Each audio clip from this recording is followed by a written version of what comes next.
ang pit crew, Of napakahalaga course. niyan, pre. Yes, yes. 'Di ba? So this 2025 season, ang dami ring mga pinakita sa atin kung gaano kahalaga ang galing ng isang pit crew. Sino sa tingin mo ang pinakamagaling na pit crew this year? Ang tumatak sa akin na mga pit crew, yung nasa pit itself, yung nagpapalit ng mga gulong during the Yes. race. And then, let's also include yung strategy. Nasa pit wall, oo. Yung mga race strategy engineers. I think Red Bull performed really well this season, di ba? Oo. Under lalo the na. leadership of Hannah Schmidt, Yung babae sumikat nung Qatar. Qatar. Yeah. Oo. Ah. What a call. And even with their pit stops, consistent. Wala akong napansin na mabagal na pit stop ni Max or even kay Yuki. Coordination ng bawat pit crew member sa Red Bull talagang on point. Very efficient. And strategy-wise, I think they did really well. Especially na hindi naman masyadong mabilis yung kanilang kotse. So they really have to rely on strategy and then yung efficiency ng pit stops nila. Agree ako doon, paring Dax. May isang race pa nga ata na si Yuki ang fastest pit stop di ba? Tama, ang gandang analysis noon, pre.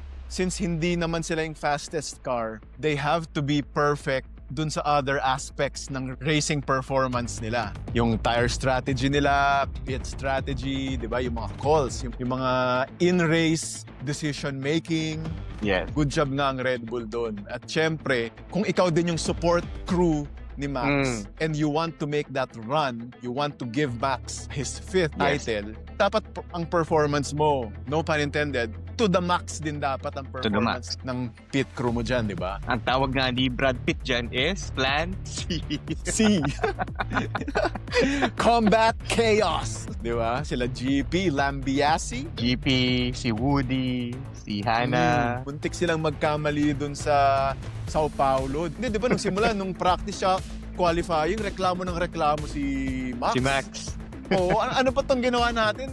Ba't binago pa natin? Ang ganda na eh. Tapos biglang bouncy na naman. Tapos the pit wall made a very difficult and crucial call. Magpalit ng something sa makina ata yun, di ba?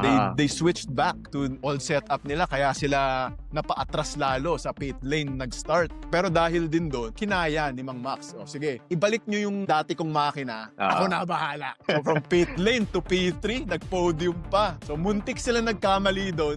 Pero, nung nag-gather nila yung sarili nila, naka-podium pa. Big points. Napakamot sa ulo yung mga McLaren fans. Totoo. Inang Max to Di ba? Pit lane start, tapos nag-P3. Kasi mahirap na decision. P16 na siya. Diba sa qualifying kasi palpak nga yung kotse nila. Anggal agad sa Q1 si Mang Max. Tapos, nag-decide pa sila, i-atras pa natin. Pit lane na lang. Sige, P16 naman na tayo eh. What do we have to lose? Nakagawa pa sila ng good call. Muntik na sila magkamali. So, good job Yeah. sa pit crew talaga ng Red Bull.